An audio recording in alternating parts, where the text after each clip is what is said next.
cinema is always important, more important than anything else in the world.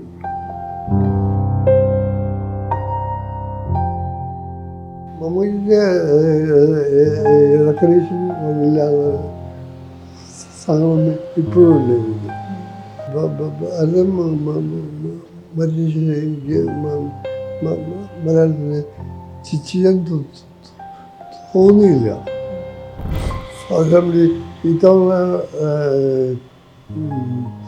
ഓസ്കാറിന് നോമിനേഷൻ്റെ എല്ലാ മൂവിയും ഞാൻ കണ്ടു കഴിഞ്ഞു. അതെ, സിനിമയിൽ വർക്ക് ചെയ്യുന്നതിന് റിലാക്സിങ് ആണ്. ഗേൾഫ്രണ്ടിൻ്റെ കൂടെ അപ്പോൾ it is relaxing for me. പ്രശസ്ത ഛായാഗ്രാഹകൻ മധു അമ്പാട്ടാണ് ഇന്ന് മീഡിയ വൺ ഷോമോളിൽ. സ്വാഗതം സർ. അത്ഭുതമാണ് ശരിക്കും 50 വർഷത്തിന് മേലുള്ള ചലച്ചിത്ര യാത്രയിൽ ഇപ്പോഴും ആ പാഷൻ വിടാതെ സിനിമയുടെ പിന്നാമ്പുറത്ത് ക്യാമറ ചലിപ്പിക്കുന്നു എന്നുള്ളത്. ക്യാമറയോടുള്ള അല്ലെങ്കിൽ സിനിമയോടുള്ള ഒരു പാഷൻ എങ്ങനെയാണ്?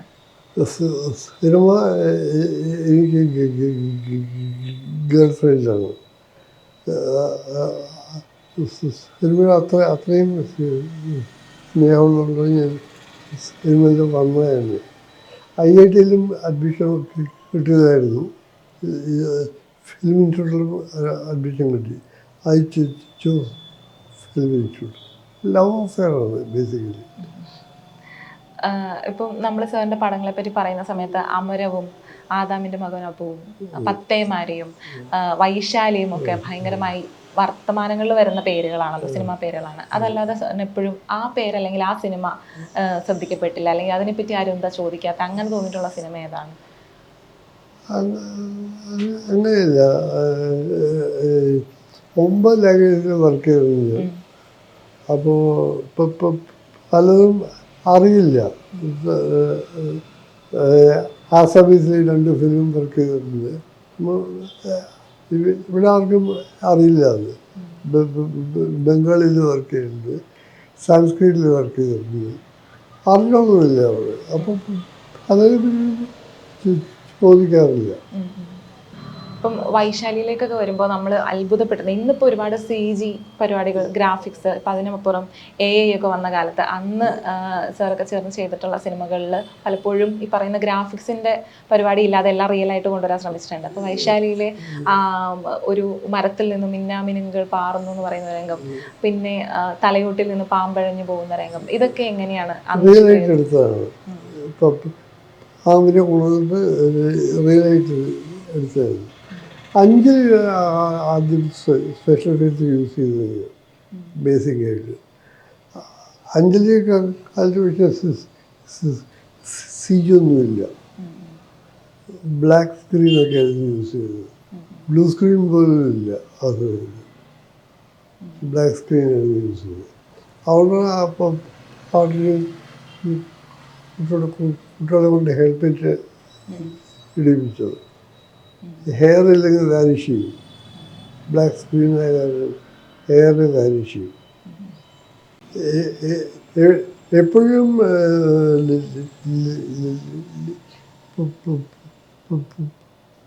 പരിമിതികളുണ്ടാവും, ലിമിറ്റേഷൻസ് ഉണ്ടാവും. ലിമിറ്റേഷൻസ് ഓവർകം ചെയ്യുന്നതാണ് മെയിൻ. ലിമിറ്റേഷൻസ് നിൽക്കാൻ പാടില്ല. ലിമിറ്റേഷൻസിനേക്കാളും കൂടുതൽ ആലോചിക്കണം. ഈ അമരമൊക്കെ നമ്മൾ 18 ദിവസം കൊണ്ടാണ് ഷൂട്ട് ചെയ്ത് തീർത്തതെന്ന് പറയുന്നത്. ഇന്നത്തെ സിനിമകൾ അങ്ങനെ ചിന്തിക്കില്ലല്ലോ, അത്രയും ചെറിയ കാലയളവില്. അതെങ്ങനെ അത്ര ദിവസം കൊണ്ട് തീർത്തതെന്ന് പറയുന്നത്? തീർത്തെന്ന് പറയാൻ പറ്റില്ലോ. ഷൂട്ടിംഗ്, ചിത്രീകരണം പൂർത്തിയാക്കിയെന്ന്. അതെ, 18 days ആണ്. അന്ന് പല സമയത്തും മമ്മൂട്ടിയുടെ പെർഫോമൻസ് കണ്ട് ക്യാമറയുടെ പിന്നിലിരുന്ന് കരഞ്ഞിട്ടുണ്ടെന്ന് പറയുന്നത് സത്യമാണോ? മമ്മൂട്ടിക്ക് റെക്കഗ്നീഷൻ ഇല്ലാതെ സാധനം ഇപ്പോഴും ഉണ്ട് എനിക്ക്. It was A brilliant performance ആയിട്ട്. മമ്മൂട്ടിയുടെ അസാധ്യ പെർഫോമൻസ് ആയിരുന്നു.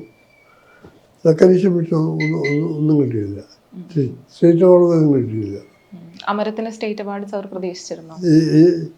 എനിക്ക് കിട്ടി, മമ്മൂട്ടിക്ക് ഒന്നുമില്ല. ആ വർഷം ഇപ്പോഴും ഉണ്ട്. അതില് നിരാശയുണ്ടെന്നാണോ പറയുന്നത്? അതെ, നല്ല പോലെ ഉണ്ട്. അതന്ന് ടീം മൊത്തം പ്രതീക്ഷിച്ചിരുന്ന ഒരു സ്റ്റേറ്റ് അവാർഡും കൂടിയായിരുന്നു. സാറ് ഡിജിറ്റൽ ക്യാമറയിലേക്ക് മാറിയതിനു ശേഷമാണ് ആദാമിന്റെ മകൻ അബു അതില് പറയുന്ന നാഷണൽ അവാർഡ് കിട്ടുന്നത്. ആദ്യത്തെ നാഷണൽ ഡിജിറ്റൽ ക്യാമറ ഡിജിറ്റൽ ആയിരുന്നു. ക്യാമറ ബിഗ്, വലിയ ക്യാമറയായിരുന്നു. സ്പീഡെല്ലാം കമ്മിയായിരുന്നു. അത്രേ ഉള്ളൂ, വേറെ ബുദ്ധിമുട്ടുകളെ പറയാനില്ല. 98-ന് ശേഷം ഒരു 12 വർഷത്തെ ഗ്യാപ്പ് കരിയറിൽ സംഭവിച്ചിട്ടുണ്ടല്ലോ, അതെന്തുകൊണ്ടായിരുന്നു? ഭരതനായിട്ട് അത്രയും വലിയ റിലേഷൻഷിപ്പ് ആയിരുന്നു എനിക്ക്. അപ്പോൾ ഭരതൻ മലയാളത്തിൽ ചെയ്യാൻ തോന്നിയില്ല. ഗ്യാപ്പ് പറഞ്ഞ മലയാളത്തിൽ ഗ്യാപ്പായിരുന്നു. വേറെ ലാംഗ്വേജൊക്കെ ചെയ്യാറുണ്ട്, ചെയ്തിട്ടുമുണ്ട്. പക്ഷെ 12 കൊല്ലം മലയാളത്തിൽ വർക്ക് ചെയ്തില്ല. അത്രയും അടുപ്പായിരുന്നു. ഭയങ്കര വിഷമായിരുന്നു ലോസ്. അപ്പൊ അങ്ങനെ നോക്കുമ്പോൾ അന്നുണ്ടായിരുന്ന പല ഒപ്പം നിന്നിരുന്ന വലിയ സിനിമകൾക്ക് വേണ്ടി കൂടെ നിന്ന പല സംവിധായകരും ഇന്നില്ലല്ലോ. അപ്പൊ അവര് അതൊക്കെ ഇപ്പോഴും സിനിമയിൽ തുടരുന്ന ഒരാളെന്ന നിലയിൽ എത്രമാത്രം നഷ്ടമാ തോന്നുന്നത്?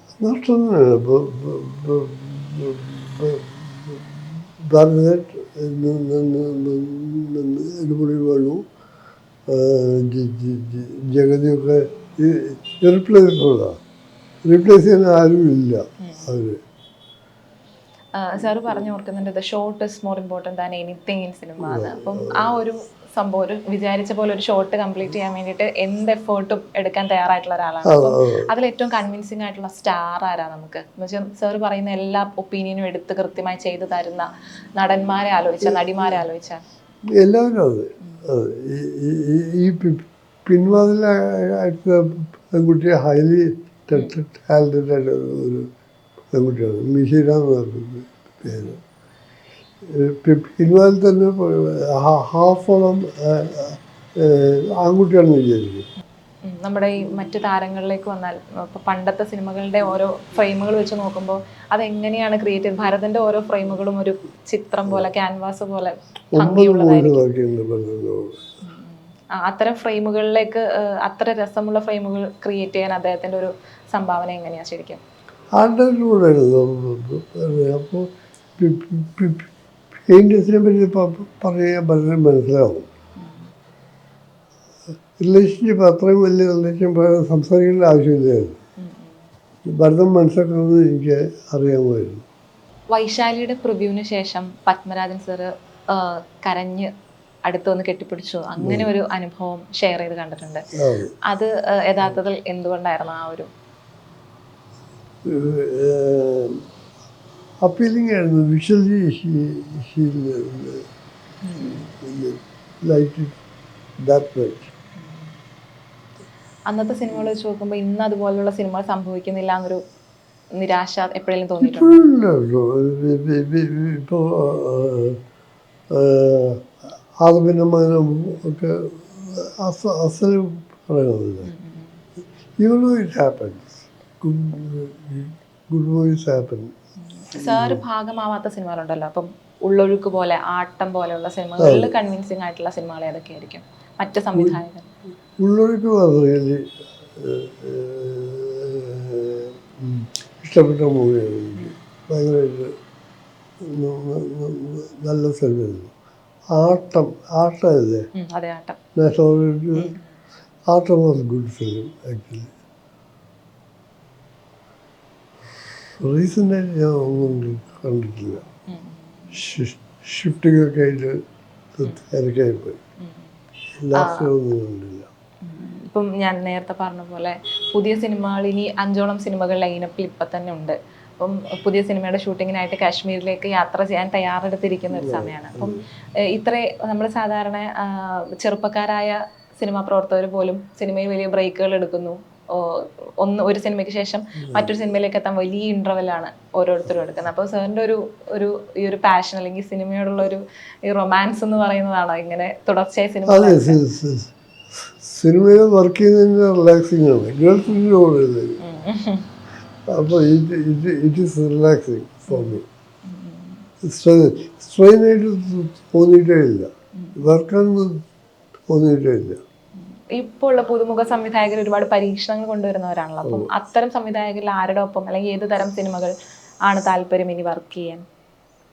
ഒരുപാട് പേരോട് വർക്ക് ചെയ്യാൻ ആഗ്രഹമുണ്ട്. പുതിയ ആൾക്കാരോട് വർക്ക് ചെയ്യുമ്പോൾ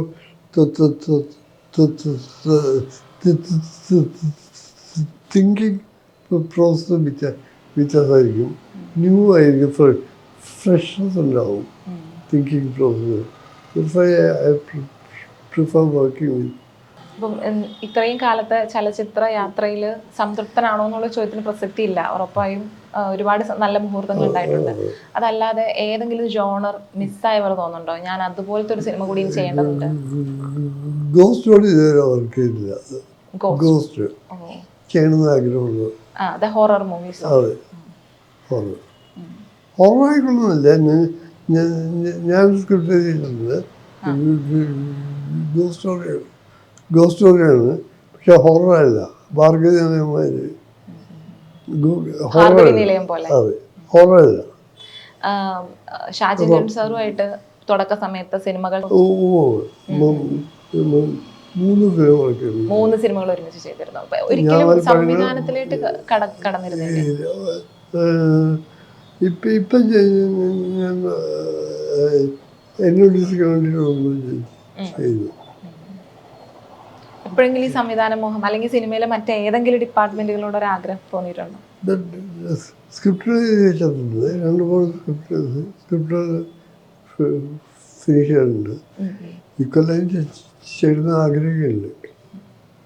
സഹോദരിയുമായിട്ടുള്ള സിനിമകളുടെ അനുഭവം കൂടി ഒന്ന് ഷെയർ ചെയ്യാമോ? അപ്പം അവർ പറഞ്ഞു കേട്ടിട്ടുണ്ട് സാറിന് ഒരു തരത്തിലുള്ള ഒരു ദാക്ഷിണ്യോ സിനിമയുടെ സെറ്റിൽ അവരോട് ഉണ്ടായിട്ടില്ല. ഇല്ല. Cinema is always important, more important than anything else in the world. അപ്പം താങ്കളുടെ അല്ലാത്ത സിനിമയിൽ നിന്ന് മാറിയിട്ടുള്ള ഒരു വ്യക്തിപരമായ ജീവിതത്തിലേക്ക് നോക്കുവാണെങ്കിൽ ഒരുപാട് വായനകൾ, അതിനപ്പുറം മറ്റ് ഹോബികൾ എന്തൊക്കെയാണ്? വായിക്കും ഞാൻ, നല്ലപോലെ വായനയുണ്ട്. ഷൂട്ടിങ്ങിലേക്ക് 2 മൂവിയെങ്കിലും ഞാൻ കാണുന്നുണ്ട്. ഡെയിലി 2 മൂവിയാണ്. 2 സിനിമ ദിവസം കാണും. ഏതൊക്കെ ഭാഷകളാണ് കൂടുതൽ താല്പര്യം വരുന്നത്?